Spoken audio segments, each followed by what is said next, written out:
BJP leader Karuna Gopal, BJP national incharge for women policies, మహిళలకు సంబంధించినటువంటి అంశాలు చాలా చూస్తారు, పనిచేస్తారు. మరి అలాంటి కరుణ గోపాల్ ఢిల్లీని వదిలేసి తెలంగాణలో, హైదరాబాద్లో ఏం పని చేస్తున్నారు? మోడీ గారి పథకాలు మీరు చెప్పండి అని చెప్పబట్టి నేను ఏ నియోజకవర్గం నుంచి పోటీ చేద్దాం అనుకుంటున్నారు? మల్కాజ్గిరి మీద నాకు మక్కువ. ఎందుకో ఒక కారణం కూడా చెప్తాను. హైదరాబాద్ విషయంలో మీ ఆలోచన ఏంటి? ఇది ఒక హైటెక్ సిటీలో మాత్రమే ఫ్లైఓవర్స్ పెట్టేసి ఆ తర్వాత అక్కడ అందరూ కార్లలో తిరిగేసి అలా జరగడం అనేది కొంతమందికే హ్యాపీగా ఉంటారు. You go to some other parts of the city. ఇప్పుడు మల్కాజ్గిరి అక్కడ మల్కాజ్గిరి సైడ్లో అసలు డెవలప్మెంట్ లేదంటారు, అంతేనా? బీఆర్ఎస్ గవర్నమెంట్ చూడండి ఏం చేసిందో. ప్రతి ఒక్కళ్ళు ఎంతసేపు మాట్లాడినంతసేపు ఈ కేటీఆర్ ప్రతి దగ్గరికి వెళ్ళడం, ప్రతి ఒక లొకాలిటీలో అన్ని వసతులు అక్కడే ఉండాలి. అంటే వీళ్ళు కార్ వేసుకుని ఎక్కడికో వెళ్ళి షాపింగ్ చేయకూడదు. Completely violating a city in terms of environment. నువ్వు పబ్లిక్ ట్రాన్స్పోర్టేషన్ ఎంకరేజ్ చేయాలి. మెట్రోలు పెట్టు, ఎంఎంటీఎస్ లైన్ 2 ఎందుకు రాలేదు? అంటే క్రైమ్, ఉమెన్ సేఫ్టీ ఇష్యూస్లో హైదరాబాద్లో పరిస్థితి ఏ విధంగా ఉంది? మీరు మల్కాజ్గిరిని దగ్గరగా చూస్తున్నారు కాబట్టి అక్కడ పరిస్థితి ఏ విధంగా ఉంది? కళ్ళకి కట్టినట్టు కనిపించింది ఏంటంటే దారుణమైన పరిస్థితి. ఆమె జుట్టు పట్టి తీయడం, నార్త్ వాళ్ళని కూర్చోబెట్టి సౌత్ డబ్బులతోటి మేపుతున్నారని చెప్పేసి ఒక పెద్ద ప్రాపగాండా అయితే స్టార్ట్ అయింది. సరే, అది నిజం, అందుట్లో ఒక 1% కూడా నిజం లేదంటారా? ఐడియాలజికలీ కానీ సైకలాజికలీ సెపరేట్ చేయడం చాలా తప్పు. అది ఇప్పుడు చేసింది ఎవరు? మేం చేయలేదే, కాంగ్రెస్ చేసింది. ఎందుకు అంటే కాంగ్రెస్కి పార్లమెంట్ ఎలక్షన్స్లో మీరు కూడా పోటీ చేద్దామనే ఉద్దేశంతో ఆలోచనలో ఉన్నారు కాబట్టి సూటిగా చెప్పాలంటే ఎన్ని సీట్లు వచ్చే అవకాశం? మా గోలే 10, ఈజీగా 10 వస్తాయి. అసలు మహిళలు ఎందుకు బీజేపీలోకి రావాలి? మహిళల ప్రోగ్రామ్స్ చూస్తే ఆ పార్టీ మహిళలకి ఎలాంటి ప్రాధాన్యత ఇస్తుందో మనకు తెలుస్తుంది. స్టమక్లో ఉన్నప్పటి నుంచి చూసుకొని బేటీ బచావో నుంచి 17కి 10 ఎంపీలు గెలిపిస్తే ఏం చేస్తారు? సో ఇలా డిస్కస్ చేద్దామని ఇది తెచ్చాను, చూడండి. నమస్తే, వెల్కమ్ టు ఆదాన్.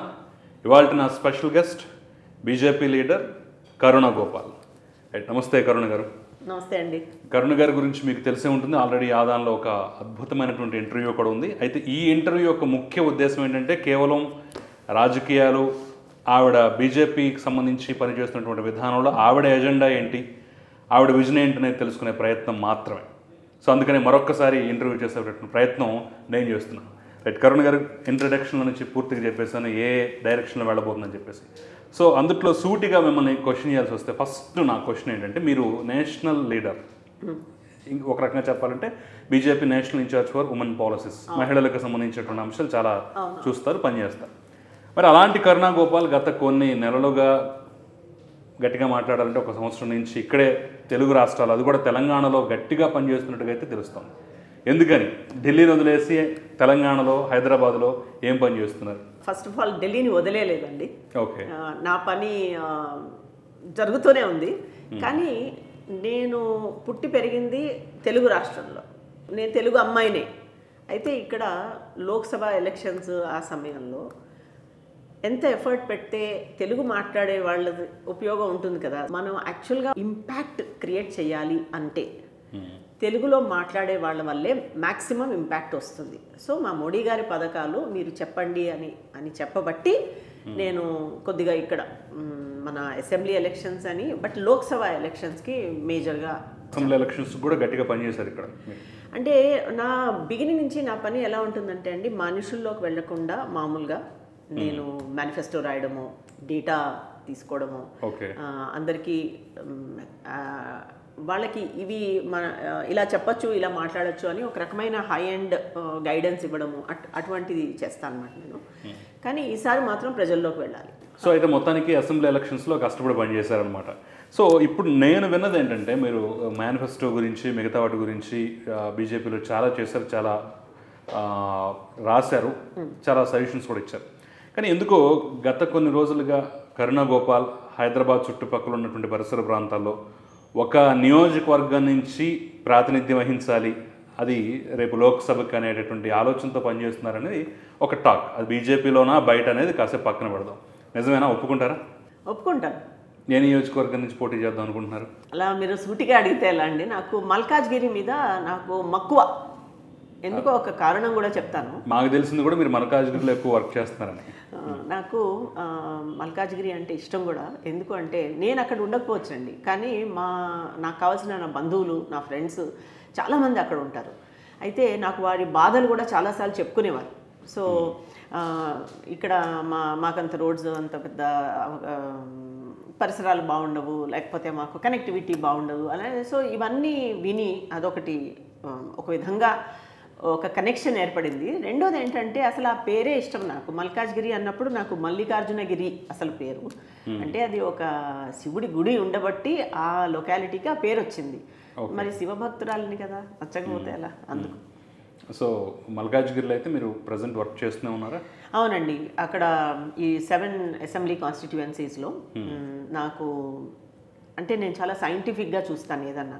అంటే ఇప్పుడు సపోజింగ్ ఎవరన్నా ఒక కాన్స్టిట్యుయెన్సీలోకి వెళ్ళి మనం ప్రచారం చేద్దాము అంటే ఊరికే ప్రచారం మీద వెళ్ళిపోతారు. నేను అలా కాకుండా కొంచెం సైంటిఫిక్గా ఏంటి అంటే ఇప్పుడు అక్కడ ఉన్న పరిసరాల్లో ఉన్న ప్రాబ్లం, ఆ లొకాలిటీలో ఉన్న ప్రాబ్లం ఏంటి, let me understand in a scientific వే. అక్కడ ఏమన్నా ఇన్ఫ్రాస్ట్రక్చర్ ప్రాబ్లమ్స్ ఉన్నాయా, వాటర్ సప్లై ప్రాబ్లమ్స్ ఉన్నాయా, ఆడవాళ్ళకి ఏమన్నా డిఫికల్టీస్ ఉన్నాయా, ఇవన్నీ సరిగ్గా సైంటిఫిక్ కోణంగా చూసి వెళ్ళాలని. I'm also organising lot of నాకు విమెన్ మాకు ఉద్యోగ అవసరాలు కల్పించగలుగుతారా అని అడిగారు. నేను ఇప్పటికీ ఒక 6 నెలల క్రితం వెళ్ళినప్పుడు అడిగారు. సో మొత్తం విమెన్ ఆంట్రప్రెన్యూర్ అవేర్నెస్ ప్రోగ్రామ్స్ అన్నీ పెట్టి వాళ్ళకి ఇలాంటివన్నీ చేయొచ్చు మీరు అని చెప్దామని ప్రోగ్రామ్ అనమాట. ఒక 100 మందితో ప్లాన్ వేశాను ఇప్పుడు. ఇంకో విషయం ఏంటంటే మోడీ గారు ఆయన క్లియర్గా మన్ కీ బాత్లో ఒకటి చెప్పారు, మీరు ఆడవారికి రైజ్ ద బార్ అంటే మీరు ఇప్పుడు ఇంట్లో ఉన్న వాళ్ళకి ఈ ఇంటి నుంచే వ్యాపారం చేసే అవసరం అందరికీ తెలుసు, అది చేయొచ్చని. కానీ why don't you tell them housewife అయినా కూడా నువ్వు ఇండస్ట్రియలిస్ట్ అవ్వచ్చు, అలాంటి అవకాశాలు కూడా ఉన్నాయి అని వాళ్ళని ఒకసారి తీసుకెళ్ళి ఇండస్ట్రీస్ చూపించండి అన్నారు. ఇప్పుడు నేను అదే ప్రోగ్రామ్ చేస్తున్నాను. సో డిఫరెంట్ అంటే ఒక 6 అసెంబ్లీ కాన్స్టిట్యుయెన్సీస్లో ఈ ఆడవాళ్ళని దగ్గరికి రమ్మని put them in a room, explain opportunities, industrial ఎస్టేట్కి తీసుకెళ్ళి ఇలా కూడా చేయొచ్చు అని. సో ఏంటంటే నా అప్రోచ్ ఎప్పుడు సైంటిఫిక్గా ఉంటుంది, సొల్యూషన్ ఓరియంటెడ్గా ఉంటుంది. ఏదో వీళ్ళని తిట్టి వాళ్ళని తిట్టి ఈయన అలా బాగాలేదు వాడు పాడు చేశాడు అట్లా కాదండి. I always been solution oriented. మేము విన్నది కూడా అదే. ముఖ్యంగా మీరు మోడీ గారితో చాలా సన్నిహితమైనటువంటి వ్యక్తి, ఆయనతో చాలా సందర్భాల్లో మాట్లాడారు, కలిసి పనిచేస్తారు, చాలా ఐడియాస్ ఆయనతో షేర్ చేసుకుంటూ ఉంటారు అనేటటువంటి అంశం అయితే మాకు తెలుస్తుంది. అట్ ద సేమ్ టైం ఆయన కూడా కొన్ని ప్రత్యేకమైనటువంటి పనులకి మీకు ఆ బాధ్యత అప్పచెప్పి ఇది మీరైతేనే సక్సెస్ చేయగలరనే నమ్మకం మీ మీద పెట్టుకుంటారని చెప్పేసి కూడా బీజేపీలో ఒక టాక్ ఉంది. నిజమేనా? అది అంత డైరెక్ట్గా మరి వారు అనుకుంటే అది నా అదృష్టం అనే అనుకోవాలి. కానీ కొన్ని మాత్రం డైరెక్ట్గానే నాకు ఏమనాలి ఒక రకంగా నా ప్రతిభను మెచ్చుకొని ఇచ్చినట్టే అనిపించింది. ఒక సింపుల్ థింగ్, ఇప్పుడు ఇవాళ national incharge for women policies అంటే మొన్నటి వరకు అసలు ఆ పోస్టే ఎగ్జిస్ట్ అవ్వలేదు. అయితే మోడీ గారు ఏం చేశారంటే నడ్డా గారికిను మొత్తం ఆ పార్టీ లీడర్స్కి, సంతోష్ గారికి వీళ్ళందరినీ పిలిచి మన విమెన్ పాలసీస్ అన్నీ మినిస్ట్రీస్ నుంచి వస్తున్నాయి. ఇప్పుడు పెట్రోలియం మినిస్ట్రీ నుంచి ఈ ఉజ్వల యోజన వచ్చింది, హౌసింగ్ మినిస్ట్రీ నుంచి ఇల్లు కట్టమని వచ్చింది. ఇవన్నీ ఎందుకు? మన ఆడవాళ్ళకి కావాల్సింది మన పార్టీ నుంచే రావచ్చు కదా, ఇంతమంది ఇంత ఒక సైన్యం ఉంది మన దగ్గర అన్నట్ల అనేసానే ఒక రీసెర్చ్ అండ్ పాలసీ వింగ్ అని పెట్టారు. పెట్టేసి దాన్ని నేషనల్ ఇన్ఛార్జెస్ క్రియేట్ చేశారు.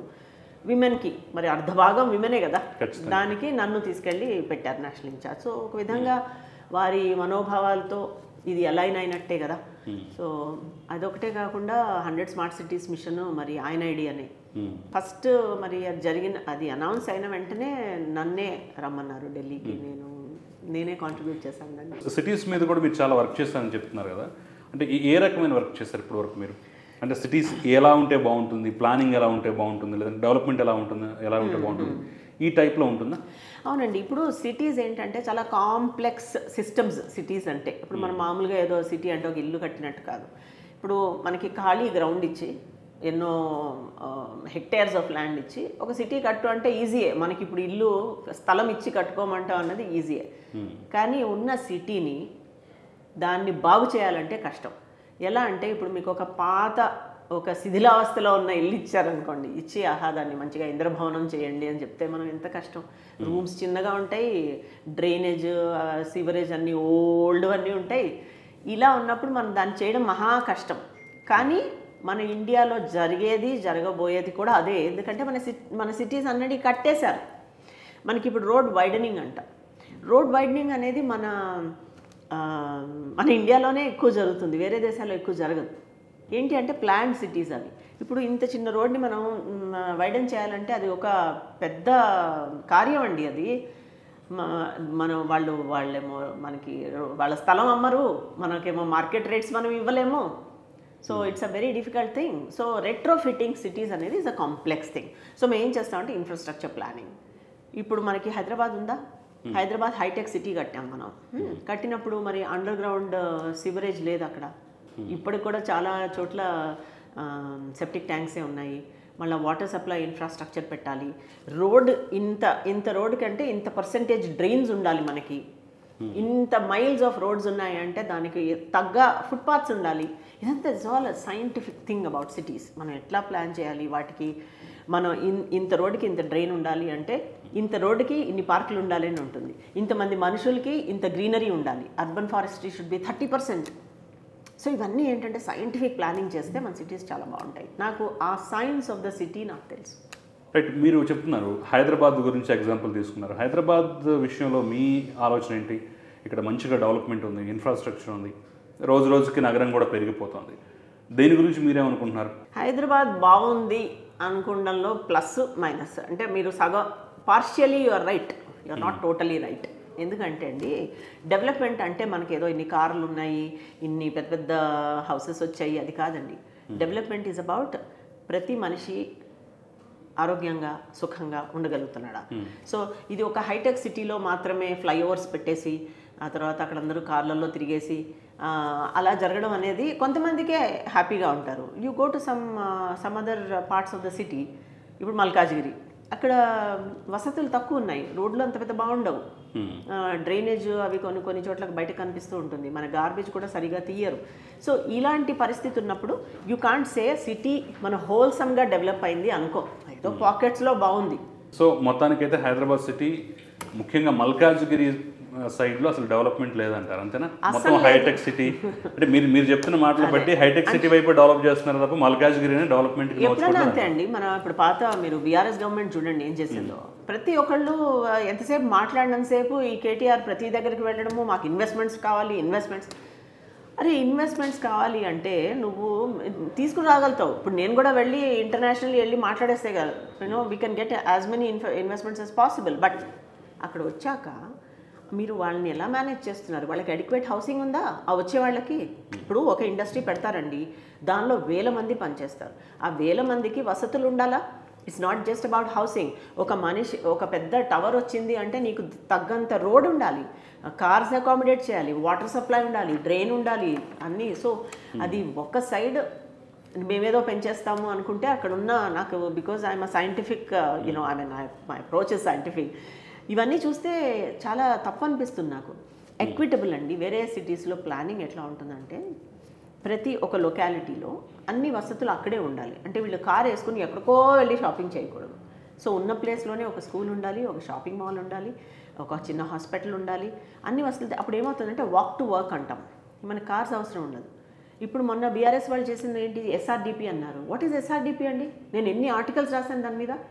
ఏంటి అంటే it is just completely violating a city in terms of environment. అంటే మీరు రోడ్లు కడుతున్నారు, దానిలో కార్లు వెళ్తూ ఉంటాయి, కార్లు వెళ్తుంటే కాలుష్యమే కదా. నువ్వు పబ్లిక్ ట్రాన్స్పోర్టేషన్ ఎంకరేజ్ చేయాలి.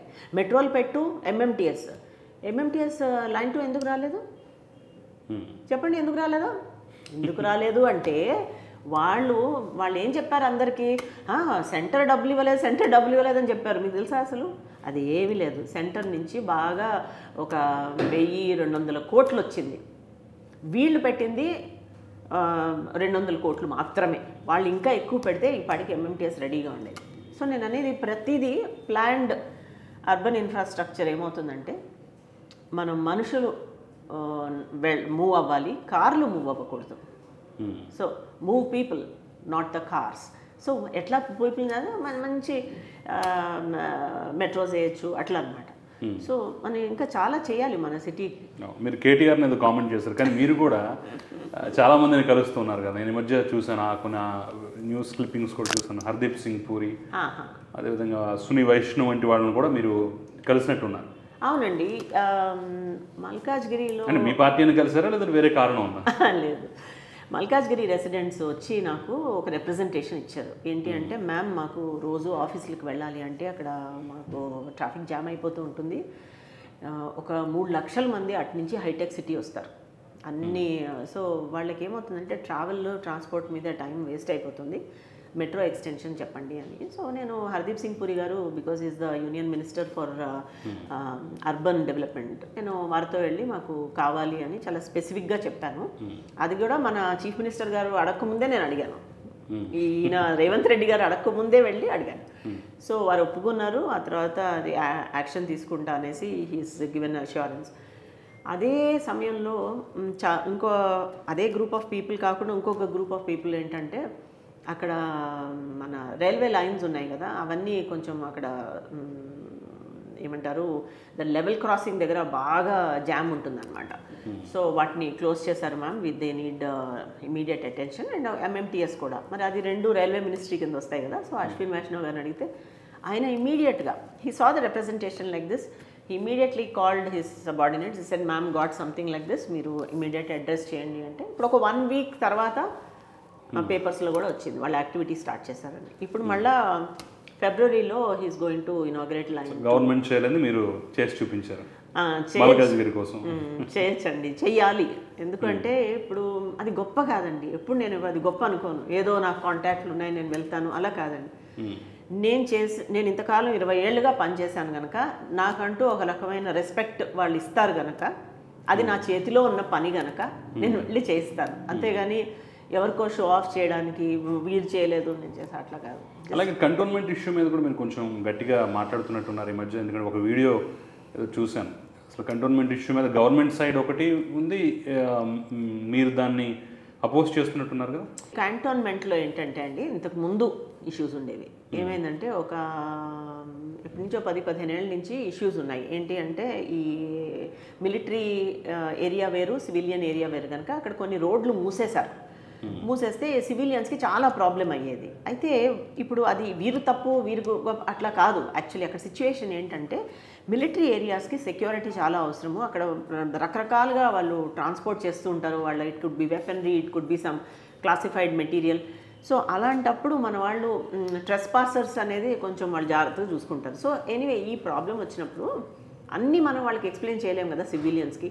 సో నిర్మలా సీతారామన్ గారు, ఆవిడ డిఫెన్స్ మినిస్టర్లా ఉన్నప్పుడు ఆవిడ పెద్ద స్టెప్ తీసుకున్నారు. ఆవిడ ఏం చేశారంటే, ఇవన్నీ విని అందరినీ పిలిచి ఇది ఎట్లా సాల్వ్ చేయాలి అని చెప్పి మొత్తం వాళ్ళతో మాట్లాడి ఇప్పుడు అన్నీ ఓపెన్ చేయించారు. సో నాకు మళ్ళా వీళ్ళు చాలామంది నన్ను ఎందుకు అప్రోచ్ అవుతున్నారంటే, వాళ్ళకి ఇంకా కావాలి. కానీ నేను నిన్నే కంటోన్మెంట్ CEO ఉన్నారు ఒక ఆయన, బ్రిగేడియర్ సోమశంకర్ అని, వారిని కలిశారు. ఇక్కడ ప్రజల మాట విన్నాను, అటు వారి మాట విన్నాను. వారు ఏం చెప్పారంటే, మేడం ఉన్నవన్నీ మేము రోడ్స్ ఓపెన్ చేసేసాం, ఎందుకంటే అది మాకు ఆర్డర్ వచ్చింది కనుక మేము ఓపెన్ చేసాము, ఇప్పుడు ప్రస్తుతానికి చేయవలసింది ఏం లేదు అన్నారు. సో కాబట్టి ఆ విషయం ఇంకా క్లోజ్ అనమాట. కంటోన్మెంట్లో అంత పెద్ద ఇష్యూలు లేవు.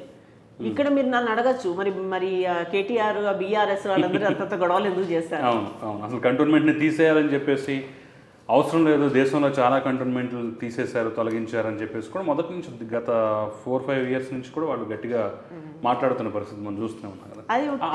ఆ ఇష్యూలో మీరేమంటారు, కంటోన్మెంట్ ఉంచాలా తీసేయాలా? అయ్యో, cantonment area is a designated area అండి. అది అక్కడ మిలిటరీ యూనిట్స్ ఉంటాయి. అక్కడ మనం వాటిని ముట్టుకునే ఛాన్సే లేదు.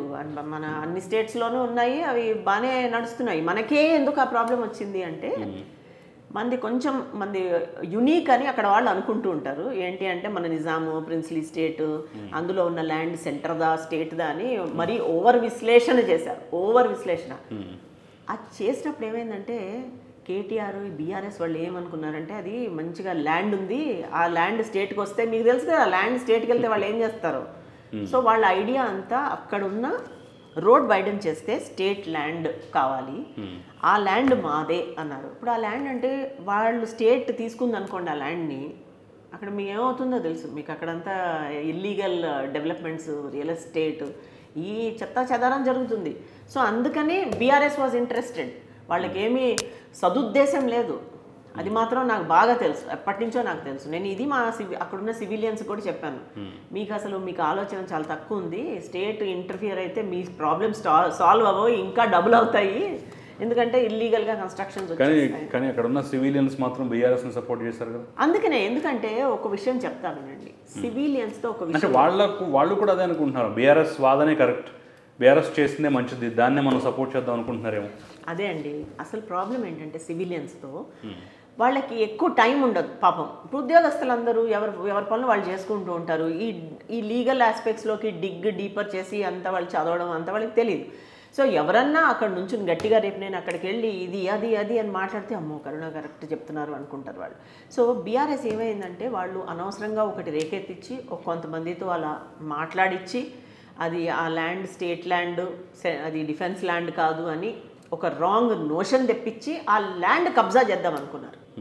అది ఇప్పుడు జరగదు కదా, జరగదు. సో నేను అనేది ఏంటంటే కొంతమంది అమాయకులు పడతారు కదా. ఇప్పుడు సమాజంలో అందరూ కూర్చుని సైంటిఫిక్గా ఆలోచించారు, లాయర్లు కాదు. మరి నాతో మాట్లాడిన వాళ్ళు చెప్పారు, ma'am we're not lawyers, we don't understand the legalities of this issue, but you must help us అని అట్లా. సో అది తెలియనప్పుడు anyone can play a game కదా.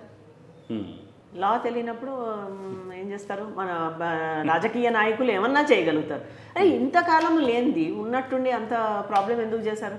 అది నమ్మేసిన వాళ్ళు బీఆర్ఎస్ ఏదో మాకు హెల్ప్ చేస్తుంది అని. ఇప్పుడు అడగండి, ఇప్పుడు వెళ్ళి మీరు అడగండి వాళ్ళని, వాళ్ళు అంటారు అయ్యో ఎందుకు తెచ్చుకున్నామో బీఆర్ఎస్ని అంటున్నారు. ఎందుకంటే వాళ్ళకి తెలిసిన సొల్యూషన్ ఏం లేదు అక్కడ. బీఆర్ఎస్ చేసే రాజకీయ అరాచకం గురించి మీరు మీ ఒపీనియన్ ఏంటో చెప్పారు.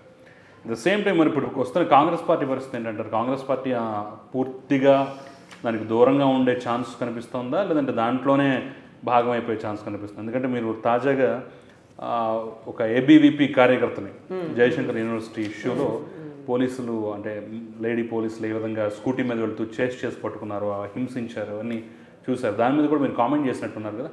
అంటే క్రైమ్, ఉమెన్ సేఫ్టీ ఇష్యూస్లో హైదరాబాద్లో పరిస్థితి ఏ విధంగా ఉంది? మీరు మల్కాజ్గిరి దగ్గరగా చూస్తున్నారు కదా, అక్కడ పరిస్థితి ఏ విధంగా ఉందనుకుంటున్నారు? చూడండి, యాక్చువల్గా ఇప్పుడు కొత్తగా వచ్చిన గవర్నమెంట్ మీద మనం ఇమ్మీడియట్గా కమెంట్ చేయడానికి మనకి అంత టైం కూడా ఇంకా జరగలేదు. వారు ఏదన్నా ఎన్నో ఏళ్ల నుంచి అట్లీస్ట్ మనకి 6 నెలలు, 1 ఏడాది అయితే తెలిసిపోతుంది వాళ్ళు ఏం చేస్తారు.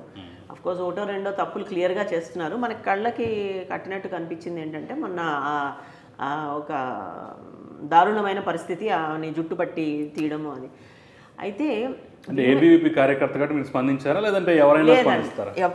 ఎవరన్నా it's not a right thing. ABVP అని ఆనెస్ట్గా నేను ఆ వీడియో చూసినప్పుడు అసలు ఆవిడ ఎవరో కూడా నాకు తెలియదు. అది తప్పు. ఆడవాళ్ళని అలా డీల్ చేయడం అనేది తప్పు. ఒక విధంగా చెప్పాలి అంటే అసలు మన పోలీస్ వ్యవస్థనే పాడు చేసింది బీఆర్ఎస్ వాళ్ళు. మీకు తెలుసు అసలు వాళ్ళు పోలీసులను ఒక వెపన్ లాగా వాడుకున్నారు వాళ్ళు. సో ఆ ట్రైనింగ్ ఇచ్చారు, మరి ఆ ట్రైనింగ్ ఇస్తే వాళ్ళు అలాగే బిహేవ్ చేస్తారు, ఇన్సెన్సిటివ్. ఇప్పుడు గవర్నమెంట్ మారిన తర్వాత అలా బిహేవ్ చేయకూడదు కదా. ఇప్పుడు వీళ్ళు ఫ్రెండ్లీ పోలీసింగ్ అంటున్నారు, వీళ్ళు కూడా గతంలో పోలీసుల మీద కామెంట్ చేస్తారు, మేము అధికారంలోకి వస్తే మీ ఇలా ఉండటానికి వీళ్ళు మేము మొత్తం చేంజ్ చేస్తూ ఉంటున్నారు. అంటే టైం ఇవ్వాలి వాళ్ళకి, చూద్దాము. పోలీసులకు కూడా టైం ఇవ్వాలంటారా?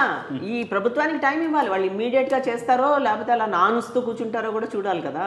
ఇప్పుడు లాస్ట్ నేను నిన్న మన క్రైమ్ రికార్డ్స్ అవన్నీ చూస్తే ఎఫ్ఐఆర్స్ ఫైల్ చేసినవి మన విమెన్ మీద క్రైమ్ రేట్స్ బాగా పెరిగిపోయాయి. 12% పెరిగింది అంటే యూ కెన్ ఇమాజిన్. మీరు మామూలుగా ఎన్సీఆర్బీ డేటా చూసినా కూడా అసాల్ట్స్ అంటే ఇంట్లో డొమెస్టిక్ వయలెన్స్, అసాల్ట్స్, యాక్సిడెంట్స్. మీరు ఇంకా చాలా ఇంట్రెస్టింగ్ థింగ్ చెప్తాను. ఇప్పుడు యాక్సిడెంట్స్ అయ్యాయనుకోండి, యాక్సిడెంట్ డెత్ అంటారు కానీ అది స్పెసిఫిక్గా ఆడవాళ్ళకని అని కూడా సెగ్రిగేషన్ ఉండదు. సో ఇలాంటివి చాలా పెరిగాయి, మన కళ్ళ ముందు కనిపించేది పెరిగాయి అంటే తెలియనివి ఇంకెన్ని జరుగుతున్నాయో. సో ఇక్కడ ఈ ప్రభుత్వము సరిగ్గా చూడకపోతే ఇంకా వాళ్ళకి బొత్తిగా రెస్పెక్ట్ అనేది ఉండదు. ఎందుకంటే ఇప్పటికే మనకి చేయి జారిపోయింది. ఇప్పుడు యాప్స్, మంచి యాప్స్ లేవు, స్ట్రీట్ లైట్స్ లేవు, మీకు తెలుసు కదా.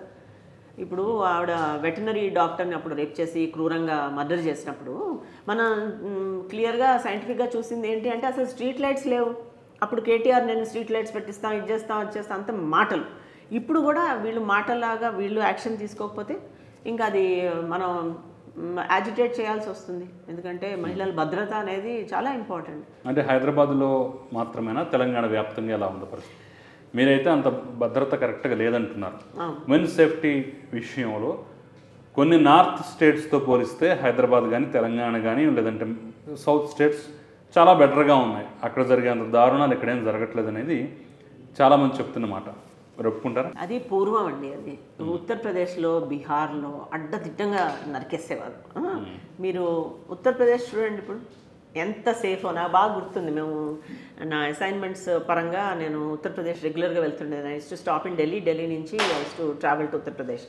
అప్పుడు అతి జాగ్రత్తగా చాలా భయంగా వెళ్ళేవాళ్ళం. ఇప్పుడు అసలు ఏమీ భయం లేదు, ఎటువంటి ప్రాబ్లం లేదు, వెళ్ళిపోతున్నాం. సో ఏమైందంటే crime is state specific. It depends on the police that is in the hands of the state. So west బెంగాల్లో క్రైమ్ చూడండి ఎంత ఎక్కువ ఉందో. It's unbelievable. అంటే మనకి ఇంకా క్రైమ్ అనేది మనం దాన్ని అర్థం కూడా చేసుకోలేము. సో నార్త్ డివిజన్ అట్లా ఏం పెట్టకుండా నాకు తెలిసినంత మటుకు తెలంగాణలో crime rate is going up. ఇప్పుడు మాకు ఈ షీ టీమ్స్ ఉన్నాయి, ఇవి ఉన్నాయి, అవి ఉన్నాయని చెప్తారు, బాగానే కొద్దిగా పనిచేస్తున్నాయి, కానీ అది సరిపోదు. ఇంకా ఎక్కువ చేయాలి. నార్త్ స్టేట్ డివిజన్ తీసుకురావద్దు అంటున్నారు, కానీ ఇంతకు ముందున్న పాలకులు, ఇప్పుడున్న పాలకులు చాలామంది ఈ డివిజన్ చాలా క్లియర్గా తీసుకొచ్చే ప్రయత్నం చేస్తున్నారు. ఇక్కడి నుంచి పన్నులు వసూలు చేస్తోంది గవర్నమెంట్, కేంద్ర ప్రభుత్వం. ఉత్తరప్రదేశ్కి, బీహార్కి ₹1 పన్ను వసూలు చేస్తే వాళ్ళకి ₹2, ₹3 తిరిగి ఇచ్చేస్తున్నారు. మేము ఇక్కడి నుంచి పంపించే దాంట్లో మాకెంత వస్తున్నాయి, ఆ లెక్కలు తీస్తే చాలా డిఫరెన్స్ కనిపిస్తుంది. అసలు దేశం మొత్తాన్ని సౌత్ స్టేట్సే పోషిస్తున్నాయి. బీజేపీ వచ్చిన తర్వాత ఇంకా ఎక్కువైపోయింది. నార్త్ వాళ్ళని కూర్చోబెట్టి సౌత్ డబ్బులతోటి మేపుతున్నారని చెప్పేసి ఒక పెద్ద ప్రాపగాండా అయితే స్టార్ట్ అయింది. సరే, అది నిజం, అందుట్లో ఒక 1% కూడా నిజం లేదంటారా? నా ఉద్దేశం ప్రకారం ఇండియాని ఎవరన్నా ఇది నార్త్, ఇది సౌత్, మనం జియోగ్రాఫికలీ సెపరేట్ చెయ్యొచ్చు, కానీ ఐడియాలజికలీ కానీ సైకలాజికలీ సెపరేట్ చేయడం చాలా తప్పు. అది ఎందుకంటే మనం వీఆర్ ఏ ఎంటైర్ కంట్రీ. ఇప్పుడు చేసింది ఎవరు? మేం చేయలేదే, కాంగ్రెస్ చేసింది. ఎందుకు అంటే కాంగ్రెస్కి utter defeat they faced in మన నార్త్ ఇండియా. రాజస్థాన్ పోయాయి, మళ్ళీ మధ్యప్రదేశ్ పోయింది, అన్నీ పోయాయి. సో వాళ్ళకి ఏంటంటే అలా వాళ్ళు when they lost it, Chhattisgarh అది మా చేతిలోనే అన్నారు, అది పోయింది. సో వాళ్ళకి అక్కడంత అట్టర్ డిఫీట్ అనుభవించిన తర్వాత ఇక్కడ తెలంగాణ వచ్చింది. అంతకుముందు కర్ణాటక వచ్చింది. దాంతో ఏమైందంటే సౌత్ వాళ్ళు తెలివైన వాళ్ళు, మీరు చూసే ఉంటారు ఆ ప్రొపగండా ఎట్లా చేశారు. South are intelligent people, they select well, they think and they vote అని చెప్పి ప్రొపగండా. అది అంతకు మించి ఏమీ లేదు.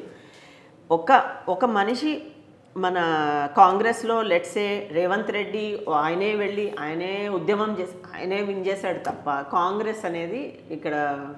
సో వాళ్ళకి ఏంటంటే they want to promote this division, అంతే తప్ప మాకేమీ లేదు. మీరు ఇంకొక ప్రొపగండా జరిగింది ఎంత అంటే అసలు బీజేపీ అనేది సౌత్లోకి రాలేదు, అసలు రాదు అని.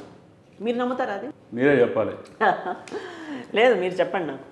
తెలంగాణలో మరి చూస్తూనే ఉన్నాం పరిస్థితి, వచ్చేస్తోంది, గెలుస్తున్నాం అనేటటువంటి స్థితి నుంచి ఈరోజు ఏ స్థితికి పడిపోయింది. కానీ ఇక్కడ దాని గురించి మీరే అడిగారు కాబట్టి నాది కూడా క్వశ్చన్ ఉంది దీని మీద. ఇప్పుడు వచ్చే 5, 10, 20, 50 ఏ సంవత్సరంలో, ఎన్ని సంవత్సరాల్లోగా తెలంగాణలో కానీ ఆంధ్రప్రదేశ్లో కానీ బీజేపీ అధికారంలోకి వచ్చే ఛాన్స్ ఉందంట? 5 ఏళ్లలో వస్తుందా, 50 ఏళ్ళలో వస్తుందా, లేదా మధ్యలో ఏదైనా నంబర్ సెలెక్ట్ చేస్తారా? మీకు ఎదురుకుండానే కనిపిస్తోంది అక్కడ. మీరు ఇంకా ఎన్నేళ్ళు ఎందుకు ఇస్తారు మాకు? ఈ పాటికి వచ్చేయాలి. యాక్చువల్గా కొన్నిసార్లు మనకి చేతుల్లో పోగొట్టుకున్నారని అలా కూడా అననండి. ఏమవుతుందంటే మనకి పరిస్థితులు అన్నీ మన చేతిలో ఉన్నాయి అనుకోకూడదు. పరిస్థితులు కూడా ఒక్కొక్కసారి మనకి అనుకూలించవు. మేము అదే అనుకున్నాం, మా పరిస్థితులు మాకు అనుకూలించలేదు కాబట్టి మేము అనుకూలించకుండా మీరే కావాలని చేస్తున్నారు. ఎందుకంటే మొదటి నుంచి చెప్తుంది ఒకటే, బండి సంజయ్ని తీసేయటం ద్వారానే, బండి సంజయ్ లేకపోవడం వల్లనే తెలంగాణలో ఓడిపోయింది ఒకటి. కవితని అరెస్ట్ చేయకపోవడం వల్ల బీజేపీ, బీఆర్ఎస్ ఒకటే అనే ఫీలింగ్లో ఉన్నారు కాబట్టి ఈసారి బీఆర్ఎస్కి వేయకూడదు అని ప్రజలు అనుకున్నప్పుడు ఆల్టర్నేట్గా కాంగ్రెసే కనిపించింది. ఎందుకంటే బీజేపీకి వేసినా సరే వాళ్ళకి పడ్డట్టే, బీఆర్ఎస్కి వేసినా వీళ్ళకి పడ్డట్టే అనే ఫీలింగ్లో జనాలు ఉన్నారు కాబట్టి అనే ఒక ప్రాపగండా నడిచింది. నిజమని జనాలు నమ్మారు. కాంగ్రెస్ అధికారం మీరే అంటున్నారు ప్రాపగండా అని. నేషనల్ టీవీలో అడిగారు, మ్యామ్ ఇది మీది బీ టీమా అని. బీ టీమ్ అనే ఛాన్స్ లేదు అసలు. పోనీ వాళ్ళు మీకు బీ టీమా? ఎవరికి ఎవరు బీ టీమ్ కాదండి. ఎవరి అది ఇట్స్ ట్రయాంగ్యులర్ ఫైట్. ఎవరి ఫైట్ వాళ్ళదే. ఓకే, ఎవరి ఫైట్ వాళ్ళదే. కానీ కొన్ని సమయాల్లో ఏమవుతుందంటే మనం అనుకున్నది ఊహించింది కూడా జరుగుతుంది. ఇప్పుడు నన్ను ప్రశ్న అడిగారు, ఎందుకు తీశారు, ఎలా తీశారు. ఇప్పుడు ఇవన్నీ they are decisions made in Delhi. And ప్రతిదానికి ఒక కారణం అనేది ఉంటుంది. ఇప్పుడు టెన్యూర్ అయిపోయింది కాబట్టి తీసాము అని మనసులో ఏమైనా పెట్టుకోవచ్చు. మీకు ఒక ఎగ్జాంపుల్ ఇస్తాను. కానీ అదే దాని మీద నేను ఎగ్జాంపుల్ ఇస్తాను. ఇప్పుడు అమిత్ షాని టెన్యూర్ అయిపోయిన తర్వాత కూడా ఆయన కంటిన్యూ చేశారు, ఎలక్షన్స్ కోసం కంటిన్యూ చేశారు. ఈ ఎలక్షన్స్ మీ ఆధ్వర్యంలో వస్తే బాగుంటుంది, మీరు నడిపిస్తే బాగుంటుంది అని చెప్పేసి అమిత్ షాని కంటిన్యూ చేశారు. అమిత్ షాకి గెలిపించే సత్తా ఉందని తెలిసి నమ్మి కంటిన్యూ చేసినప్పుడు బండి సంజయ్ విషయంలో ఆ నమ్మకం ఏంటి, ఎందుకు లేదు? టెన్యూర్ అయిపోతే తీసేస్తారా? ఒక పార్టీ అనేది ఇప్పుడు మా పార్టీకి ఎంత స్ట్రాటజిక్ ఐడియా లేకపోతే వాళ్ళు ఇలాంటి డెసిషన్స్ తీసుకుంటారు. మనకి మామూలు ఒక కామన్ వ్యక్తిగా మనకి ఏవో కనిపిస్తూ ఉంటాయి, అవి మనం నిజమని నమ్ముతాం. మీకు రెండు ఎగ్జాంపుల్స్ ఇస్తాను. రెండు ఎగ్జాంపుల్స్. ఫస్ట్ ఎగ్జాంపుల్ ఏంటంటే జేపీ నడ్డా గారిని ఆయన యూనియన్ మినిస్టర్ అన్నప్పుడు తీసేశారు ఆయన్ని. ఓకే, ఆ క్యాబినెట్ చేస్తున్నప్పుడు ఆయన పేరు లేదు. ఇంకా దాంతో అందరూ హీస్ బీన్ రిమూవ్డ్ అంటే ఇక ప్రతిదీ రిమూవ్డ్ అన్న మాట తప్ప ఆయన ఏం చేశారు, ఎందుకు తీశారు? ఆయన్ని పార్టీ ప్రెసిడెంట్ చేయాలన్న ఉద్దేశంతో తీశారు. అందరూ తీయడం చూస్తున్నారు తప్ప ఆయనకి పార్టీ ఎలివేషన్ ఇచ్చారు. Actually party president is a powerful post, అది చేశారు. సో నేను అనేది అందరూ అలా మాట్లాడతారు. ఇంకొక విషయం, మీకు మొన్న కర్ణాటకలో ఏం చేశారు, 96 న్యూ ఫేసెస్ పెట్టారు ఎమ్మెల్యే క్యాండిడేట్స్. అప్పుడు ఏమన్నారు అందరూ, ఓడిపోతుంది మన బీజేపీ ఓడిపోతుంది అన్నారు. సరే ఓడిపోయాము, కానీ స్ట్రాటజీ ఏంటి? పని చేయని వాళ్ళు, వృద్ధులు, డెడ్ వుడ్ అంటాం, అట్లాంటి వాళ్ళని తొలగించి కొత్త వాళ్ళని పెట్టాము. But in the long run ఈ young team will take it forward. ఈసారి ఎలక్షన్ పోతే పోయింది. సో నేను అనేది ఏంటంటే అండి, మనకి కనిపించేది, బాహ్యంగా కనిపించేది ఏదో సంచలనం అనుకుంటారు, కానీ మనకేం తెలుసు బండి సంజయ్ గారికి వాళ్ళ మనసులో ఏమైనా పెద్ద పోస్ట్ ఉందేమో మనకు తెలియదు కదా. సో అలాంటి ఎలివేషన్ ఇచ్చే ఛాన్సెస్ కూడా ఉన్నాయి. మనం ఇప్పుడే తొందరపడిపోయి అమ్మో ఏదేదో చేశారు వారిని పీకేశారు అలా అంటే తప్పు. సో ఏదో ఒక వ్యూహం అయితే ఉంటుందండి, లేకపోతే మా పార్టీ అంత పెనట్రేట్ అయ్యి ఇప్పుడు సౌత్లో లేదు అన్నదే మహా తప్పు. ఇప్పుడు కర్ణాటకలో మేము గవర్నమెంట్ ఫామ్ చేయలేదు, కానీ మాకు 36% ఓట్ షేర్ ఉంది అక్కడ ఆల్రెడీ. అండ్ ఇక్కడ కూడా ఏముంది, 4 ఎంపీ 4 అంటున్నారు, కానీ మరి 20% అప్పుడే వచ్చింది ఓట్ షేర్. ఈసారి డబుల్ అవుతుంది గ్యారంటీగా. మీరు చెప్పండి, మీ అంచనా. మీరు నెక్స్ట్ పార్లమెంట్ ఎలక్షన్స్లో మీరు కూడా పోటీ చేద్దామనే ఉద్దేశంతో ఆలోచనలో ఉన్నారు కాబట్టి సూటిగా చెప్పాలంటే ఎన్ని సీట్లు వచ్చే అవకాశం ఉంది? మా పార్టీ స్ట్రాటజీ ఎట్లా ఉంటుంది అంటే లాస్ట్ మినిట్ వరకు చెప్పరు, అందరు కార్యకర్తల్లానే పనిచేయాలి. సో అందరు అలాగే చేస్తారు. ఇలా వెళ్ళబట్టి నా ఉద్దేశం ప్రకారము మా గోలే 10, ఈజీగా 10 వస్తాయి. 10 వస్తాయి మీకు నమ్మకం ఉంది? సరే, మరొకసారి కొంచెం పాలిటిక్స్లోకి లోపల పడదాం. బీజేపీ విషయానికి వచ్చినట్లయితే అసలు మహిళలు ఎందుకు బీజేపీలోకి రావాలి అనేటట్లు ప్రశ్న వస్తాయి. మిగతా పార్టీల కన్నా బీజేపీ ఏం మహిళల కోసం ఎక్కువ చేసింది? మోడీ ఏం ఎక్కువ చేశారు, లేదంటే పార్టీ ఎక్కువ ఏం చేసింది, లేదంటే మీ ప్రభుత్వాలు ఏమి ఎక్కువ చేసినాయి అంటే ఏం చెప్తారు? పార్టీలో నన్ను పిలిచి తీసుకున్నప్పుడు వేరే పార్టీలు కూడా నన్ను పిలిచాయి. కాంగ్రెస్ నుంచి అన్ని చోట్ల నుంచి నాకు పిలుపులు వచ్చాయి, కానీ నేను పట్టించుకోలే అంతగా. మా పార్టీని చూశాక ఇప్పుడు మీరు ఒక సింపుల్ ఎగ్జాంపుల్ ఇస్తాను. ఒక మహిళల ప్రోగ్రామ్స్ చూస్తే ఆ పార్టీ మహిళలకి ఎలాంటి ప్రాధాన్యత ఇస్తుందో మనకు తెలుస్తుంది. మోడీ గారు వచ్చాక ఆయన ఏం చేశారు, ఒక బ్యూటిఫుల్ ప్రోగ్రామ్ మాది లైఫ్ సైకిల్ ఇంటర్వెన్షన్ అంటాం. అంటే ఒక మహిళకి ఆవిడ పొట్టలో ఉన్నప్పుడే, ఆవిడ గర్భంలో ఉన్నప్పటి నుంచి ప్రోగ్రామ్ స్టార్ట్ చేశారు ఆయన. ఫర్ ఇన్స్టెన్స్ ఇన్ఫెంటిసైడ్, ఫీటిసైడ్ అంటే మనకి అప్పుడు తెలుసు కదా, ఆడవాళ్ళు అనగా భ్రూణహత్యలు అవన్నీ లేకుండా చేసి ఇప్పుడు మన సెక్స్ రేషియో పెంచారు కదా. ఇప్పుడు ఎంత ఉంది సెక్స్ రేషియో? మన మోడీ గారు రాకముందు ఎంతో 981 ఎంతమంది ఉండేవారు ఆడవాళ్ళు, 1000 బాయ్స్ ఉండేవారు. ఇప్పుడు 1036 గర్ల్స్ ఉన్నారు 1000 బాయ్స్కి, అంత బాగా పెంచారు. సో స్టమక్లో ఉన్నప్పటి నుంచి చూసుకొని బేటీ బచావో నుంచి బేటీ పడావో చదువు, ఇప్పుడు ఎడ్యుకేషన్ బాగా పెరిగింది. ఆ తర్వాత నెక్స్ట్ లెవెల్కి తీసుకెళ్లారు. ఏంటి అంటే ఎడ్యుకేషన్. మీరు చూడండి ఇప్పుడు మనం ఇలా మాట్లాడుకుంటున్న సమయంలోనే 1,00,000 మంది అమ్మాయిల్ని స్కిల్ ట్రైనింగ్ ఇచ్చేస్తున్నారు. సో ఎక్కడ లేని ఉత్సాహం వచ్చింది వాళ్ళకి. అందరూ బిజినెస్లు పెట్టుకోవడము, స్టార్టప్లు పెట్టుకోవడము, ముద్రా స్కీమ్స్ ఇవ్వడము, స్టార్టప్ ఇండియా, స్టాండప్ ఇండియా. నేను ఎస్సీ ఎస్టీ అమ్మాయిలు ఎంతమందో ఉద్యోగాలు స్టార్ట్ చేసేసారు, సీడ్ ఫండింగ్ ఇస్తున్నారు.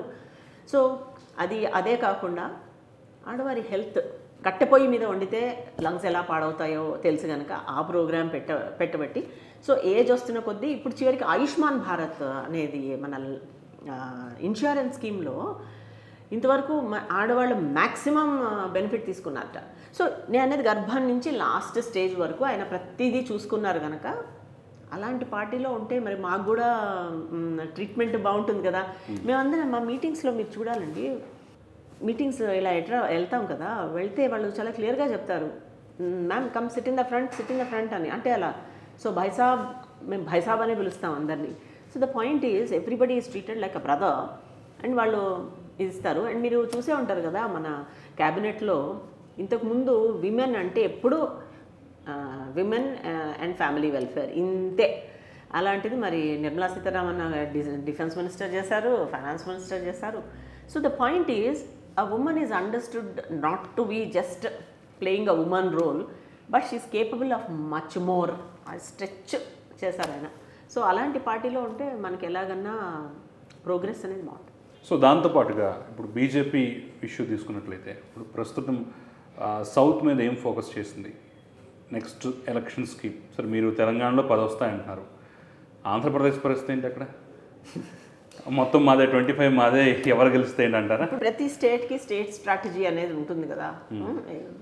పోనీ సరే ఆ పర్టికులర్ ఆంధ్రప్రదేశ్ కాకుండా సౌత్లో ఈసారి ఎన్ని కొట్టాలనే గోల్ పెట్టుకున్నారు? ఎందుకంటే కాంగ్రెస్ గట్టిగా చెప్తోంది, మిగతా పార్టీలు చెప్తున్నాయి బీజేపీ వింధ్య అవతల తప్ప యువతలేం లేదు, కాంగ్రెస్ క్లియర్గా కర్ణాటకకు తేలిపోయిందని చెప్పేసి, తెలంగాణకు తేలిపోయిందని చెప్పేసి చెప్తున్నారు. సో దాన్ని బ్రేక్ చేసే ఛాన్స్ ఏమైనా ఉందా? ఎందుకు ఉండదండి. ఇప్పుడు మా కర్ణాటకలో మీరు చూడండి, కర్ణాటక అసెంబ్లీలో పోయాయి కానీ ఇప్పుడు మాకు ఎంపీలు సాలిడ్గా వస్తాయి. తమిళనాడులో కూడా ఇప్పుడు మాకు ఒక టార్గెట్ ఉంది, 14-15 అనుకుంటున్నాను. సో అన్నిటికీ you have to put in effort. ఇప్పుడు నేను అందరూ అనుకుంటారు అది మోడీ గారు వెళ్తే చప్పట్లు కొట్టారని, కానీ ఆయనకున్న ప్రెజెన్స్ ఎట్లాంటిదంటే ఎన్నేళ్ల క్రితం ఐ థింక్ 8-9 years బ్యాక్ నేను తమిళనాడులో ఒక కాలేజ్ ఇనాగ్రేట్ చేయమని పిలిచారు. సో అప్పుడు నేను స్పీచ్ చేస్తూ when ever I said Narendra Modi they were all clapping. నేను అదే అనుకున్నా, అదేంటి 8-10 ఏళ్ల క్రితం కూడా అంత బ్రాండ్ ఉంది ఆయనకి అంటే. అప్పటికి ఆయన just 2 years in prime minister chair అనమాట.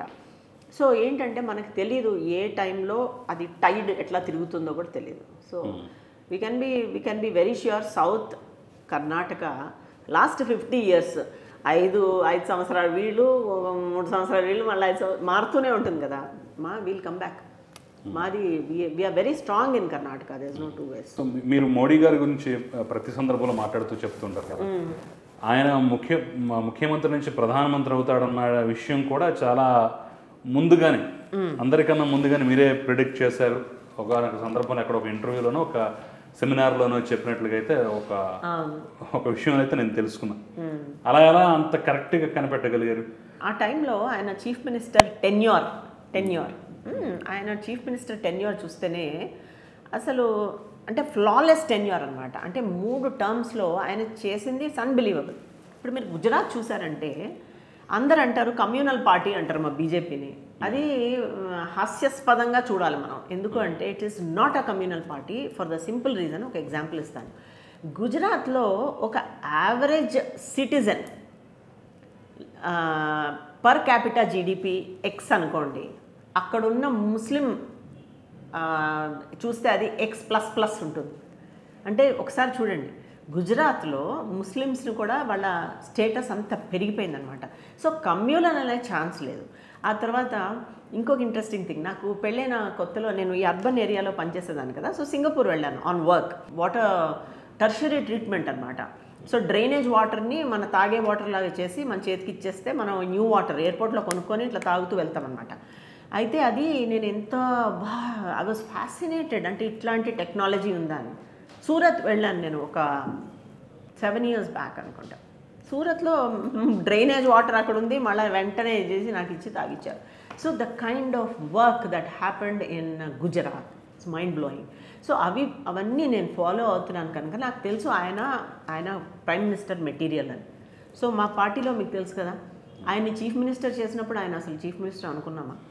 సో అలాగా ఆయన్ని క్యాండిడేట్ లాగా ప్రపోజ్ చేశారు. ఆయన అయిపోతారని నాకు తెలుసు. ఆయన అయిపోతే ఏమవుతుందో చెప్పాను నేను.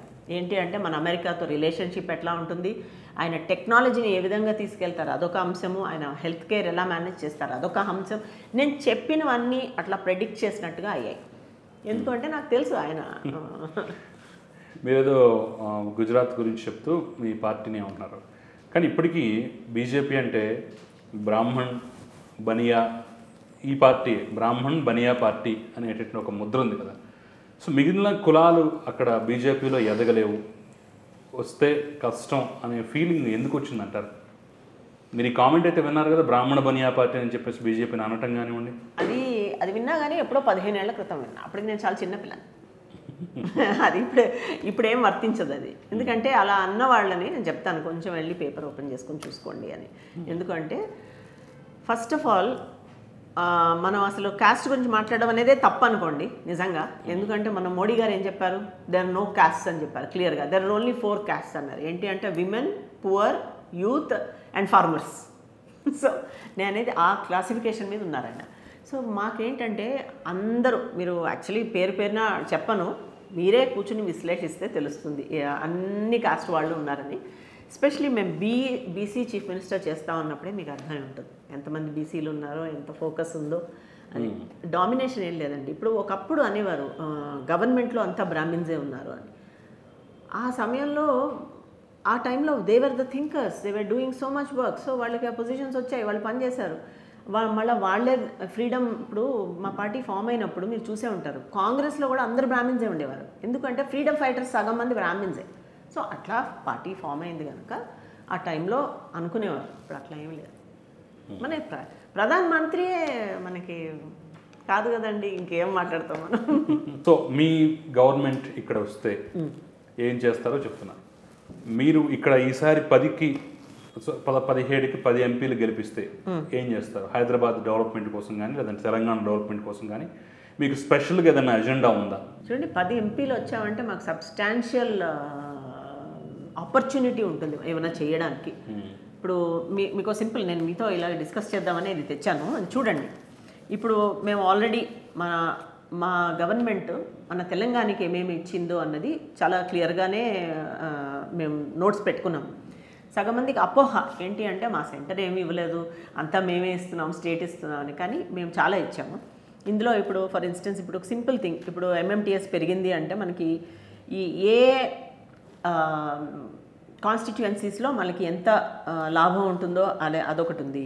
ఆ తర్వాత చెర్లపల్లిని డెవలప్ చేసి ఒక 221 crores ఇచ్చి గవర్నమెంట్ ఆల్రెడీ శాంక్షన్ చేసింది. ఎందుకు అంటే అక్కడున్న చుట్టుపక్కల ఏరియాల్లో reduce burden at Secunderabad, Nampally and Kachiguda stations. So అప్పుడు వెళ్ళే వాళ్ళకి అంతా క్లీన్ అయ్యి.